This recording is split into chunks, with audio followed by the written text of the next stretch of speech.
Boa tarde. Ai. Hoje tinha ficado a tarefa de falar sobre a doença, a cura e a prevenção. Lógico,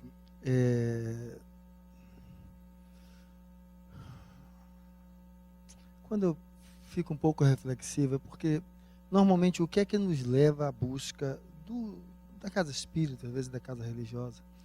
Normalmente o que nos leva à busca é o momento da dificuldade, da dor, da agonia, da angústia. E aqui viemos procurando um lenitivo para tudo isso. E aí a gente talvez entende que esse momento da dor é um momento, às vezes, que as pessoas se permeabilizam, estender a mão para o outro e estender a mão para o outro no sentido de se colocar como alguém que está precisando. Eu estava agora num consultório atendendo, eu trabalho como médico voluntário aqui, eu sou nefrologista. E algumas semanas atrás não, 2 meses atrás, em agosto, chegou um jovem aí de seus 35 anos, forte, e quando ele me trouxe os exames, ele já tinha perdido a função renal, só conseguia urinar, não inchava, mas as substâncias nos exames tudo elevada. Então o que teria para ele era fazer hemodiálise. E aí eu fui, conversei com ele, expliquei a necessidade dele, dei um relatório para que ele fosse. E aí ele foi, era um jovem hipertenso severo, não fazia controle adequado. Então ele foi direto para a emergência. Aí ele voltou aí me agradecendo, né? Porque, olha, ainda bem que se não fosse o senhor, não ia, poderia ter morrido, aquela história toda. E começou a fazer o tratamento. Me trouxe os exames dele mais novos, já mais compensados por causa do próprio tratamento. E me trouxe o dado adicional de que ele teve 3 crises convulsivas por causa do pico hipertensivo, que aí descontrolou, fez um pequeno sangramento cerebral e fez convulsão. Estava medicado, estava melhor, mas estava bem. E aí, ele retornando, tem uma perspectiva como tratamento para insuficiência renal que se chama, além da diálise, o transplante renal. Ou seja, alguém vai doar um rim para que ele possa receber. Interessante quando eu fui perguntar para ele, então, você tem irmãos? Porque assim, a primeira avaliação que a gente faz são dos irmãos. Porque é onde há a possibilidade do elemento, do tipo genético ser similar ao dele, levando a menos rejeição. E muda muito o resultado do transplante. Porque quando é similar, a gente vai ter uma sobrevida desse rim em torno de 20 anos, e quando não é similar, uma sobrevida em torno de 10 anos. Do rim, não da pessoa, mas do rim. Então é significativo começar pelos irmãos. E na hora que eu falei para ele assim, rapaz, dá uma olhada, conversar com seus irmãos para ver. E aí ele falou assim, não, mas ninguém se pronunciou. Certo? E aqui eu estou trazendo esse caso, não para falar da pessoa, não, mas é esse o contexto. Ó. Ninguém se pronunciou. E, por vezes, eu acho que um dos motivos, certo? Porque na realidade, a gente pode pensar na vida da seguinte forma. Se eu for entender qual o meu patamar de despertar pelaquilo que eu recebo, não dá para qualificar no sentido de avaliar. Mas se eu for olhar agora o meu patamar a partir do que eu faço com o que eu recebo, aí vamos ter diferenças drásticas. Pessoas que não receberam nada e fizeram muito, e pessoas que receberam muito e não fizeram nada daquilo que receberam. E aí a gente vai lembrar da parábola dos talentos, aonde o Senhor sai para viajar e dá a um servo 1 talento, ao outro servo 2 talentos e ao outro servo 5 talentos. E ele vai e se manda, né? E aí o que é que faz? O que recebeu 1 talento disse que o Senhor era severo, que ele colhia onde não plantou, ele era austero e com medo ele apanhou o talento e enfiou, guardou lá debaixo da terra. Já o que recebeu 5 talentos, justamente sabendo que o Senhor era assim, ele pegou esses 5 talentos e investiu. E em vez de 5, ele ganhou 10. O que tinha 2 talentos, pegou esses 2 talentos e também investiu em menor proporção. E também duplicou. E aí quando o Senhor volta, ele volta e vai cobrar o que era dele. O que recebeu 5, deu 10. Ele disse, bom funcionário, que foi lá e duplicou o que ele tinha. O que recebeu 2, a mesma coisa. E o que recebeu 1 disse, ó, já chegou a ser tremendo, né?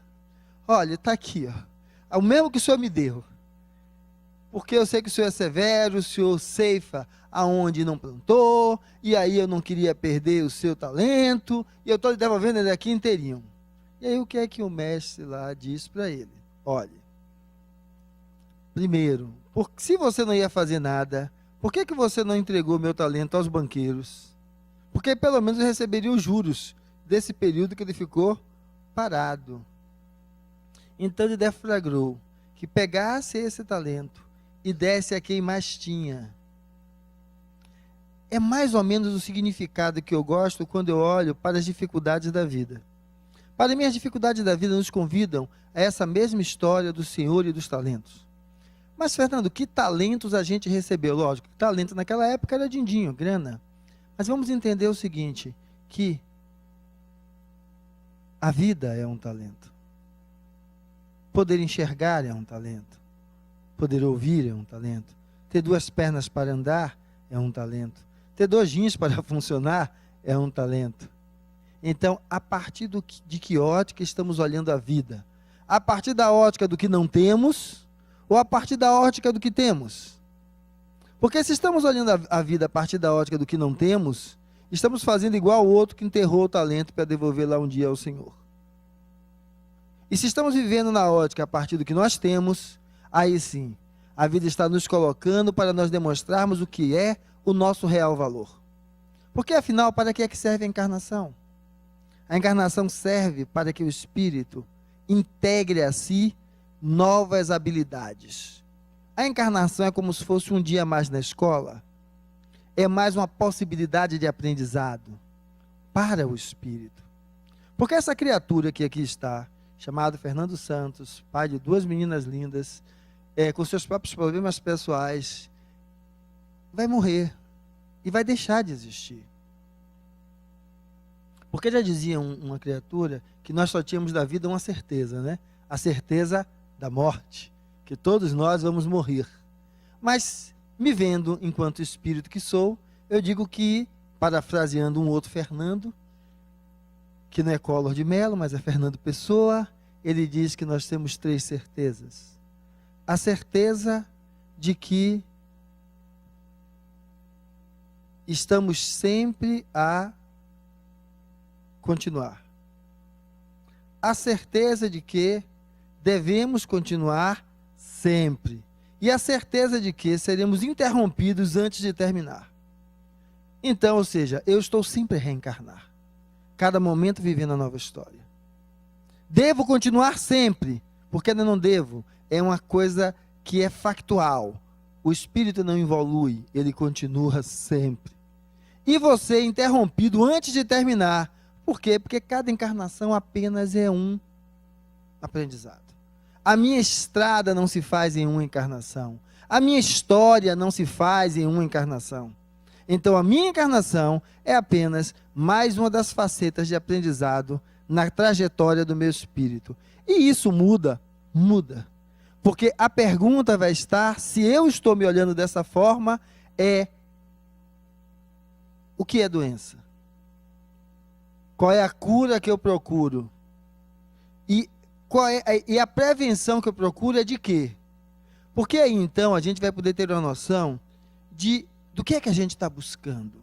Quando a gente bota o joelho no chão, bota as mãozinhas juntas, eleva a Deus. E o que é que a gente está pedindo? O que estamos pedindo?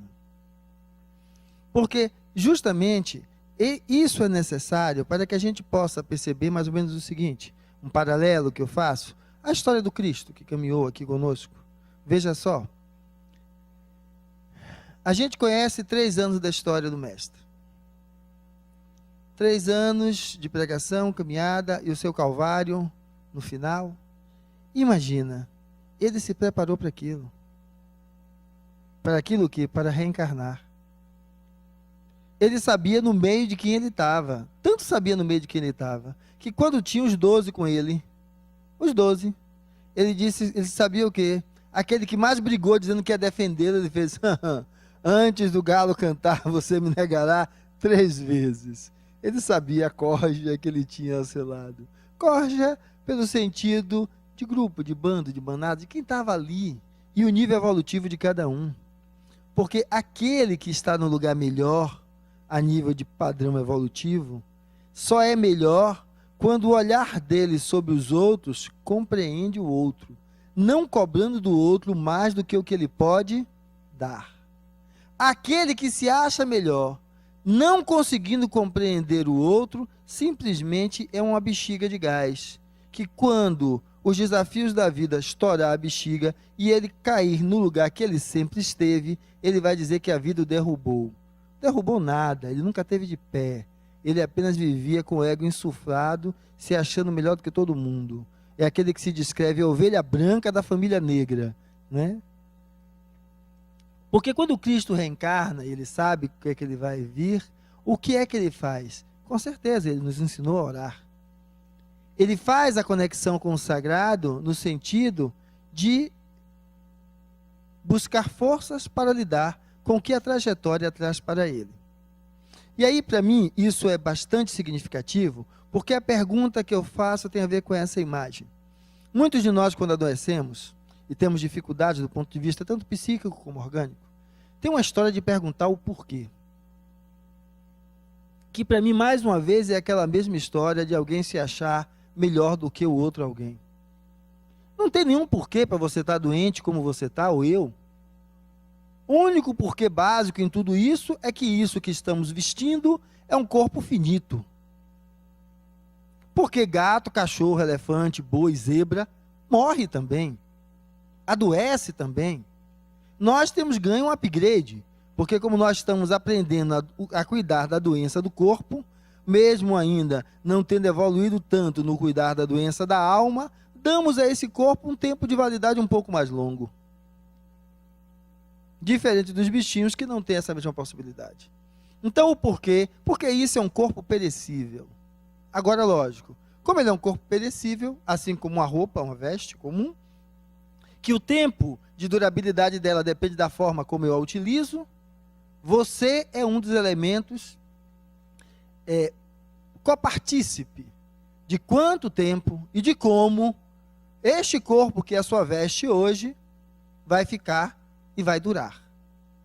Mas lógico, quando a gente diz isso, que é chamando a responsabilidade do que a gente vai fazer, sempre tem algumas criaturas que dizem o seguinte, mas fulano fez, aconteceu, não sei o que, está aí já com 70 anos. É porque eles querem comparar uma pessoa com outra. Primeiro, cada pessoa tem uma constituição física, orgânica, genética diferente. Probabilidades diferentes. Cada pessoa tem uma postura psíquica, uma estrutura psíquica diferente. Então, são interações que não dá para comparar. Agora, dá para comparar a pessoa com a pessoa? Ou seja, se ela está hoje doente, com tal problema, e diz assim como, eu tenho uma obstrução vascular, certo? Aos 55, tá vendo? E eu fiquei sem comer gordura, sem comer feijoada, sem comer rabada. E antes eu tivesse comido que nem ia ter nada, que fulano não tem. Não, provavelmente fazendo tudo isso ela teria mais cedo. Então ela se comparar com ela mesma. É pegar toda a predisposição genética, a predisposição orgânica e colocar sobre nisso a sobrecarga. Então a primeira coisa é parar de se comparar com os outros. E a segunda coisa é criar um nível de consciência de perceber que quem primeiro tem que cuidar de você é você, não é o outro. E que não adianta se esconder por trás do outro. Porque se estamos falando, então, no sentido de que você, esse partícipe, muitos chegam como a segunda paciente que chegou. Não, eu estou melhor porque eu estou tomando agora o chá de camomila que o senhor passou, mas eu fico com uma pilha de nervos. Eu perguntei, mas por quê? Por causa do meu marido. Mas outras me diriam por causa do meu filho, ou outro por causa de minha mulher, ou outro por causa do meu chefe. Veja só, se você não tem amor próprio o suficiente para dar espaço a qualquer um, lhe tirar do seu equilíbrio psíquico, quem vai resolver? Um comprimido de diazepam? Não vai. O mundo não vai se modificar para você. E se vitimizar na frente dele também não vai mudar nada. Qual é a prevenção? Primeiro eu, segundo eu, terceiro eu.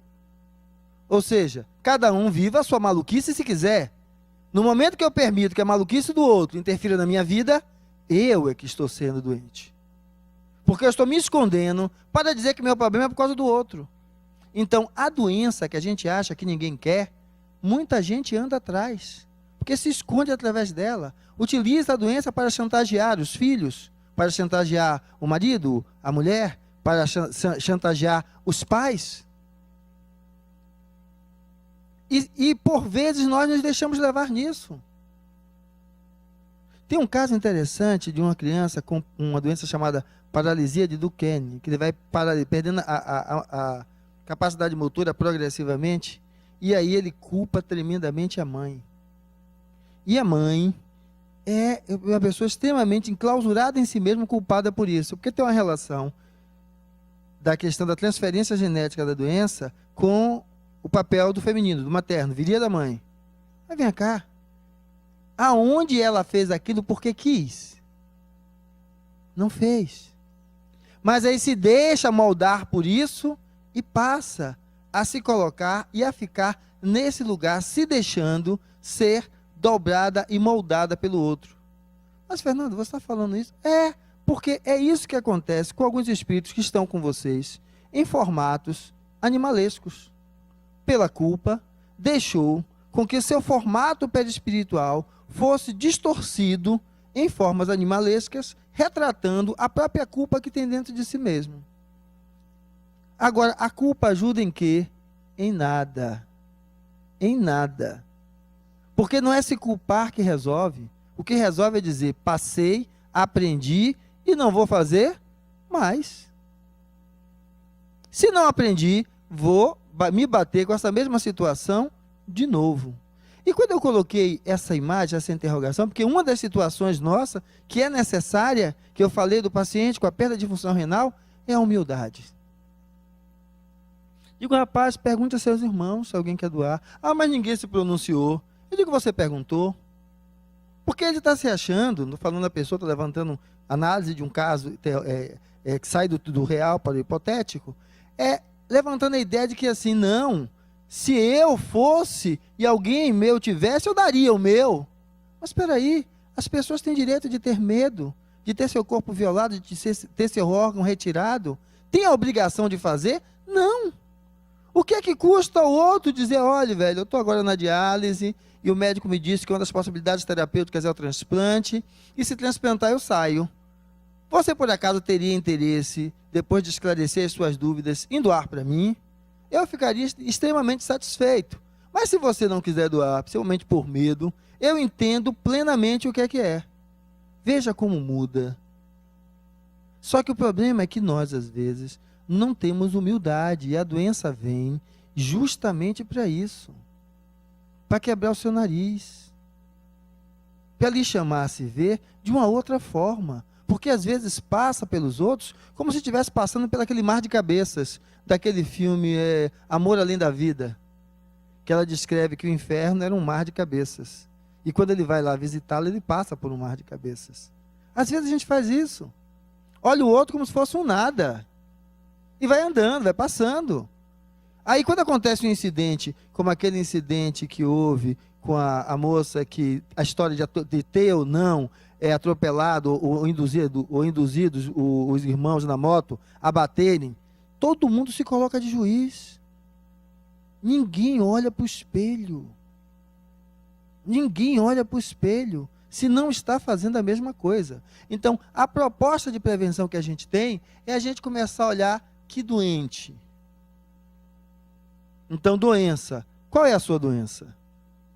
Porque enquanto você não consegue encarar a sua doença, pode ficar tranquilo. Vai dar uma amenizada, mas a pancada vem de novo. Por quê? Nós somos sementes de luz. Só que semente para nascer, a casca grossa tem que se romper, senão não nasce. Morre lá dentro. E como o espírito não morre, a casca vai ser quebrada de uma forma ou de outra. Então, entenda e procure perceber que, por mais que seja a sua doença, certo? Aí dentro há um ser de luz.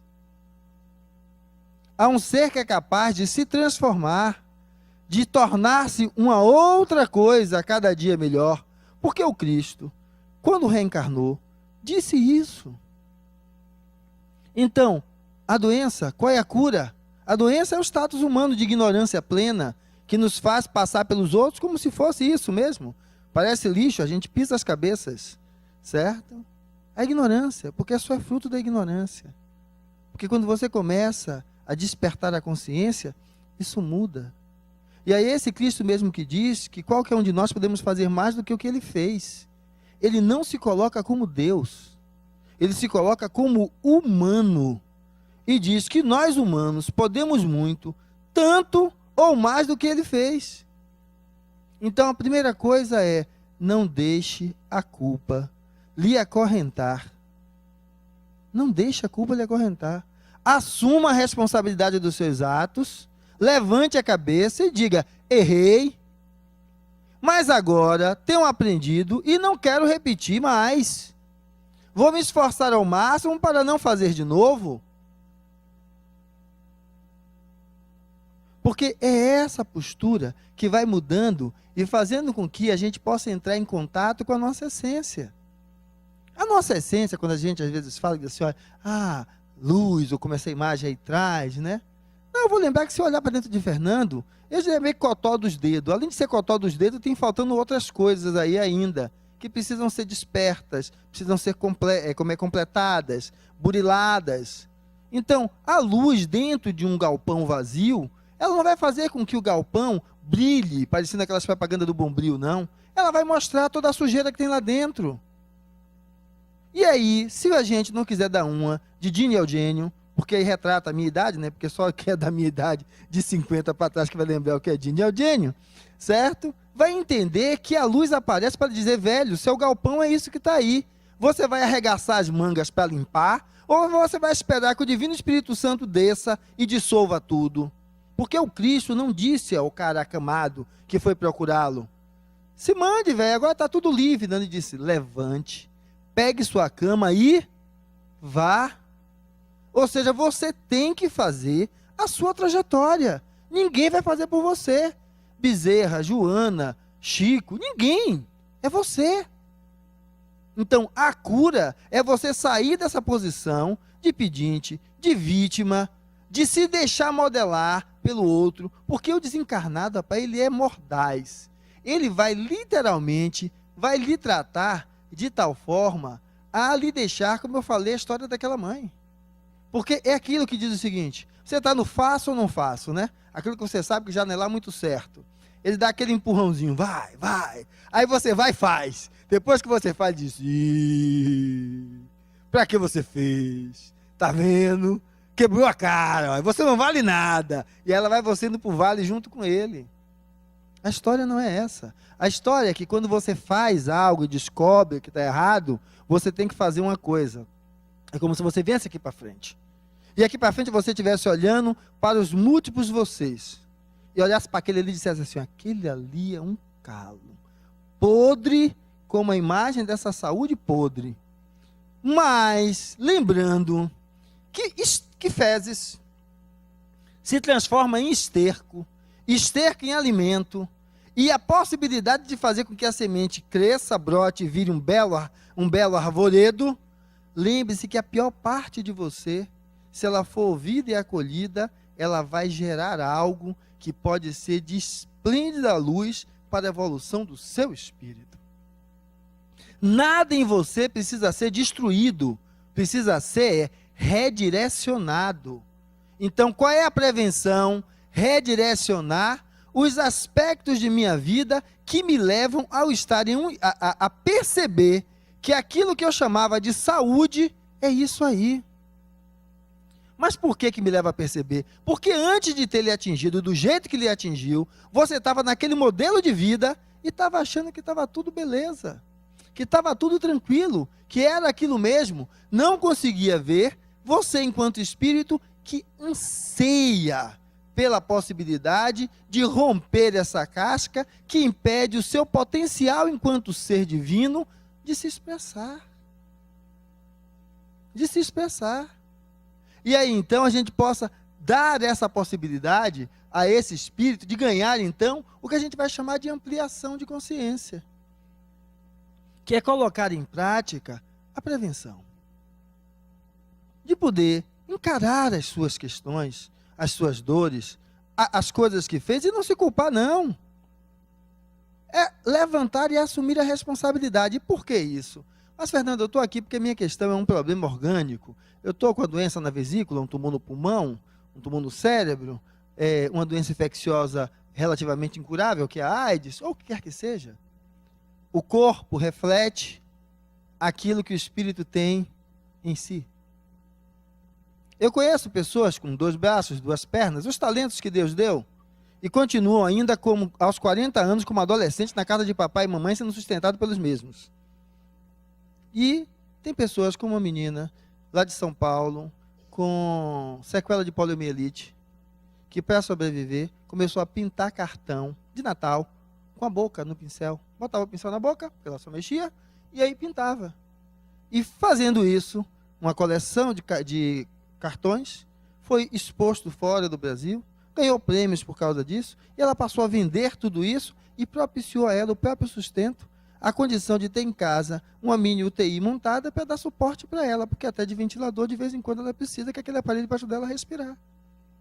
Mas veja qual a grandiosidade desse espírito, o que ele foi capaz de fazer com o corpo que ele recebeu, que é tetraplégico. E essa grandiosidade não é dela, não, está em todos nós. Basta que, em vez de nós olharmos para o fosso, a gente olhe para a luz. Mas não olhe para a luz querendo que a luz faça uma transformação mágica nisso aí, não. É que a luz vai mostrar como é que está, como é você. E aí se proponha, faça para você uma proposta de mudança. Olhe, amanhã eu já vou procurar ser melhor nisso, depois naquilo outro.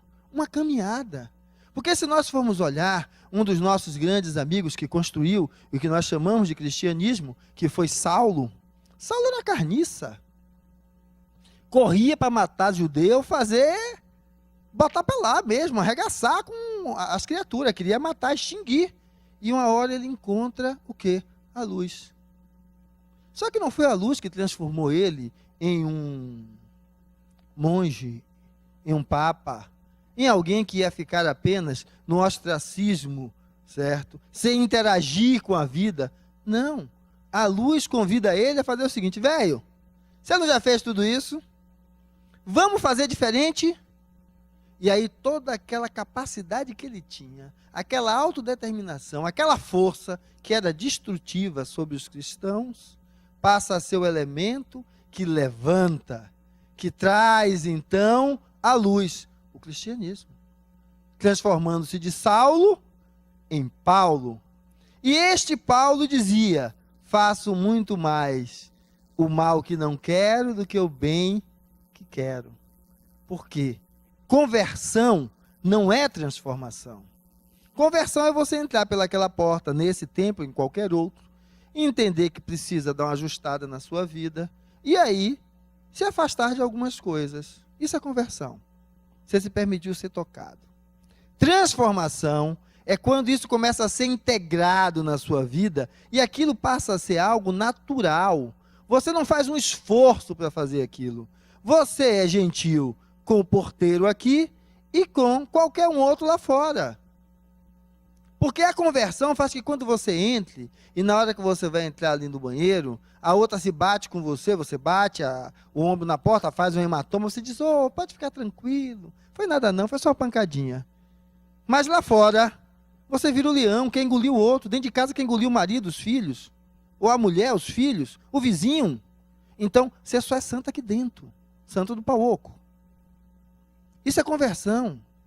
Transformação, eu passo a me modificar por ter percebido, integrado aquilo a mim, e aí eu vou entender que quando o cara me fecha em um carro grande lá na frente, quase eu bato meu carro, não tinha nada a ver comigo. É um maluco que eu ainda vou orar por ele para ver se ele não vai enfiar o carro no poste lá na frente. Porque aquele maluco que está sob influências que eu desconheço, tem filhos, como eu tenho. E com certeza ele não está bem. E sabe por que ele não está bem?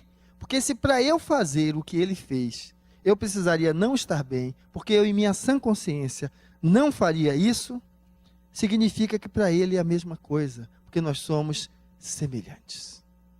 E aí então passamos aquele olhar, que é o convite que o Cristo nos deu, quando desperta, para nos tirar dessa posição. Meu fardo é leve e meu jugo é suave. Porque é esse convite que ele nos faz. Mas às vezes é o seguinte, o casal está junto, viram um piripaque lá e se separam. E aí lógico, saiu, ou ela ou ele vai dizer, porque um quer sair, o outro quer que a relação continue. O que quer que continue, a maioria das vezes vai dizer, agora eu quero é que ele se acabe, vai pagar tintim por tintim do que fez. Ou seja, vai estar mantendo a sua vida acorrentada à vida do outro. O outro quer ir? Vá, meu irmão. Toque a sua vida e eu vou construir a minha. Quem perdeu não foi eu. Quem perdeu foi você. Se foi você que perdeu, por que é que eu vou chorar? Você perdeu uma pessoa íntegra como eu. Uma pessoa que busca coisas que você ainda não despertou para isso. Que busca construir uma outra ambiência de relação com a vida. E não vou lhe destruir, não, porque quer queira, quer não, você é o pai ou é a mãe dos meus filhos. Destruindo você, eu vou estar dizendo para ele que tudo aquilo que eu não gosto, eu devo destruir. E aí, quando ele não gosta das minhas atitudes para com ele, porque ainda está em formação, e quem está em formação não entende, e acha que a sua cobrança na realidade é um castigo, ele também vai querer lhe destruir. Agora, se você mostra a ele o inverso, que você tem a capacidade de compreender, de tentar entender o outro, mesmo que não seja aceitar, mas de tentar entender o outro, e não é aceitar, porque aceitar é no sentido de você dizer que continuaria convivendo, não vou conviver mais. Mas ele tem o direito de fazer a história dele. Então você se desatrela, a coisa anda, vai. E aí você sai dessa cobrança, você sai desse peso todo. Saindo desse peso todo, talvez fique mais relaxado, é um doentezinho mais fofinho aí agora. Certo? Diferente do primeiro que estava perguntando quem era. É um que se reconhece que é assim mesmo. Eu estou mais para isso daí. Mas, certo? O dia vai melhorar. Mas as dores não vão ser tamanhas para me deixar assim. Eu consigo sair desse quadro. Então, esse quadro agora é passageiro. E aí, eu sei que agora o meu convite maior é buscar dentro de mim mesmo as forças que eu preciso. Porque, justamente, falando das forças que precisa, é que eu tinha visto uma velhinha. Aqui, uma senhora, há uns 9 anos atrás, nesse mesmo trabalho, só que esse trabalho tinha uma dimensão menor. E aí, ela com câncer de pulmão, avançado já, e ela naquela história junto ali, esperando o atendimento, eu perguntei a ela, e como é que a senhora está? Ela disse assim, eu estou muito bem. O câncer continua comendo meu corpo por dentro, mas eu estou muito bem. E lógico, o asno aqui tinha que ter perguntado por quê, né? Mas como? E ela disse, meu filho, se me disseram que eu tenho mais alguns dias de vida, eu estou aproveitando para o quê? Refazer as pontes que eu rompi. Com minha filha, com meu neto, com amigos, com desamores, para refazer essas coisas e me libertar, porque no dia que daqui eu sair, eu não quero a mais nada estar amarrado. E vou. Pronto. Então, isto é a proposta que ela fez, porque estar a minutos da morte, certo? É a morte do corpo, porque o espírito continua. Então, o que ela disse foi perfeito. Então, quando a gente começa a perceber isso, a gente começa, então, a entender que nós não estamos à mercê do contexto que nos envolve. O contexto que nos envolve nos chama a refletir sobre o que estamos fazendo de nós mesmos. Então, essa é uma das funções que tudo aquilo que lhe vem na vida tem. E aí, a partir do que está acontecendo, o que é que você vai fazer de você mesmo? O que é que você vai fazer de proposta consigo mesmo para que possa fazer um outro olhar? E aí, lógico, a criatura, eu botei masculina, mas ele ali, qualquer um de nós, vai nos chamar ao nosso dever de casa, que é responder o que estamos fazendo com a família. É o primeiro núcleo que somos chamados para fazer o que o Cristo falou, do fardo leve, do jugo suave. É o primeiro núcleo que somos chamados para ver se de fato sabemos compartilhar, construir juntos, ou só sabemos nos degladiar. Como você está interagindo com sua profissão? Porque passamos mais tempo lá do que em casa. Tem muitos que trabalham 12 horas por dia, só chegam em casa para dormir e tem um pedaço do domingo. Como é que você está se relacionando na sua profissão? Como é que você olha? Como é que você interage nisso? Como é que você assume o seu papel frente ao outro? Você está fazendo ao outro aquilo que você queria, de fato, receber da vida? Olhar como é que estão nossa relação com os nossos vizinhos, aqueles próximos, mais próximos, além desse nicho da família e o nicho dos colegas de trabalho. Porque às vezes é assim, fulano é insuportável. Ou então vai para a reunião de condomínio, e na reunião de condomínio todo mundo é errado, só a pessoa é certa. Ah, mas a reunião de condomínio é um saco. É, porque muita gente, cada uma pensando de um jeito, é difícil chegar a um consenso. Só que no momento que você não vai, você perde o direito de reclamar pelo que aconteceu. Ah, mas aí começa a reclamar do síndico que conseguiu fazer aquilo, porque é um asno. Não, se existe algum asno na história, não o asno de fato, aquele ser lá entre os moares, não, é o asno que é você. Porque no momento que você não foi, você abriu mão do seu direito. E abrir mão do seu direito não lhe dá o direito de denegrir o direito do outro. Então, é a necessidade que a gente busque olhar como estamos lidando com os nossos afetos. Porque, às vezes, nós mesmos somos os primeiros a nos distanciar daqueles que nos amam, daqueles que nos querem bem. Achamos tempo para tudo, menos para construir pontes sólidas. Aí a sua ponte sólida é o terapeuta. E aí a gente diz assim, poxa, mas e tal problema? Ah, tal problema para mim não é problema. Eu já estou pagando a meu terapeuta para ele resolver isso. Ou seja, é o outro que vai fazer para você. Como você está lidando com os seus amigos? Eu coloquei afeto como algo mais intenso, e amigos, como alguns vão chamar de colegas, né? Essas relações, como você está lidando com isso? Porque a vida lhe chama a aprender através do outro. Ninguém se enxerga sozinho. O espelho que revela quem você é o outro. Se eu convidar você para falar de minha amiga Joselita, que está aqui, quando você começa a descrever Joselita, a sua forma de descrever ela me revela quem é você. Ah, aquela baixinha, metida, você só chega de sapato alto, significa que essa é a sua lente de olhar a vida. Essa é a lente que há dentro de você. Então, por isso, que tudo que se fala em vida são as nossas relações. E lógico, se existem todos esses encarnados, existem os desencarnados. Então, qual é a sua relação para com eles? Medo, temor, pânico ou respeito? Respeito pela pessoa humana. E aí a gente vai entender, então, que não tem como ser um processo de saúde se você não se implica nele. E não tem como ter um processo de saúde se você não faz essa conexão com o sagrado dentro de você mesmo. E aí, então, o que nós poderíamos chamar como proposta de cura não seria literalmente uma pílula mágica, algo que você tome e pronto. Que aí seria o remédio que a gente busca no médico homeopata, no médico alopata, no médico naturopata, em todos os patas da vida. Ou o contrário, que a gente procura na desobsessão. Ou que a gente procura aqui no trabalho de cura. Lembra do Cristo? Levanta, pega a tua cama e vai. Constrói a sua trajetória. Faça a sua parte. Vem aqui. Entre naquele salão, abra seu coração, se desligue. Se desligue. Se desligue de acontecimentos, de coisas desagradáveis, de relações que você ainda tem vínculos com rancor, com ódio, com raiva, certo? Se desligue. Para se permitir receber energias. Agora, receba as energias fazendo consigo mesmo um compromisso de dar a essas energias um direcionamento diferente do que você fez até agora. Porque curar-se para continuar como estava não é curar-se. É estar num estado de saúde igual aquela imagem que eu mostrei da saúde aos pedaços e pedir luz para voltar aos mesmos pedaços. A ideia é, peça luz, peça equilíbrio, mas para fazer com que o seu projeto de transformação se instaure e aí então se consolide, dando a você a perspectiva e a oportunidade de construir uma nova vida.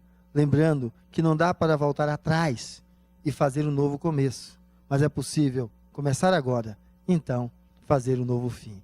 E aí a gente poder entender a imagem do mestre como essa imagem de luz e de transformação, entendendo que não existe doenças, mas principalmente doentes, entendendo que a cura é o processo de despertar e a prevenção é que quanto mais consciente você está, menos você precisa se deixar passar por contextos desnecessários, porque você já aprende no contexto onde você está.